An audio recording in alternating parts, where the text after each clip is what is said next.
Okay ராகுல், see you. நல்லா weight training இன்னைக்கு. ஆமாங்க, நீங்களும் நல்லா பண்ணீங்க. தேங்க்யூ. சரி, நான் ஒரு 6 months பிரேக் எடுத்துக்கிறேன். நான் வெறும் ஜூமா மட்டும் போயிட்டு ஒரு 6 monthsக்கு அப்புறமா நான் ஸ்ட்ரென்த் ட்ரைனிங்க்கு வரேன். அப்படிங்களா? ஆமாங்க. எஸ் வித்யா, ஜும்பா தாராளமாக போனாங்க. அது ஒரு நல்ல கார்டியோவாஸ்குலர் ஆக்டிவிட்டி. அண்ட் தென் அது உங்களோட என்ட்ரன்ஸ் ஸ்டாமினா பில்ட் பண்ணுறதுக்கு எஃபெக்டிவாக இருக்கும். உங்களோட ஃபேட் லாஸ் ஜேர்னிக்கு பக்காவாக எஃபெக்டிவாக இருக்கும். But at the same time strength training நமக்கு அவசியங்க. ஸோ அது ஏன்னா பற்றியா ஆஸ் ஏஜ் நம்ம போன் டென்சிட்டி கம்மியாக ஆரம்பிக்கும். சரிங்களா? அதே மாதிரி சேம் நம்மளோட ஜாயிண்ட் ஹெல்த்லாம் வீக் ஆக ஸ்டார்ட் ஆகும். சரிங்களா? நம்ம ஸ்ட்ரென்த் ட்ரைனிங் பண்ணுறது மூலிமா இதெல்லாம் வந்து வீக்காகவும் பார்த்துக்கிறதுக்கு ஹெல்ப்ஃபுல்லாக இருக்கும். ஸோ நம்ம ஸ்ட்ரென்த் ட்ரைனிங் பண்ணுறது மூலமாக நம்ம மசில் டோனப் ஆகுது, மசில் ஸ்ட்ரென்த்தன் ஆகுது. அதோடு சேர்த்து நம்மளோட ஜாயின்ஸு, டெண்டான்ஸு இதெல்லாமும் ஸ்ட்ரென்த்தன் ஆகும். அண்ட் நம்மளுக்கு இருக்க போன் டென்சிட்டியை பாதுகாக்கவும் சரி, போன் டென்சிட்டி இம்ப்ரூவ் பண்ணுறதுக்கும் சரி ஸ்ட்ரென்த் ட்ரைனிங் ரொம்பவே உதவும்.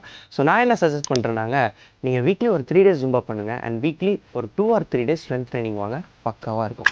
ஷுவர் ராகுல். நான் வந்து 6 months பிரேக் எடுக்கல. 6 monthsக்கு அப்புறம் பிரேக் பற்றி யோசிக்கிறேன். I definitely come for the training.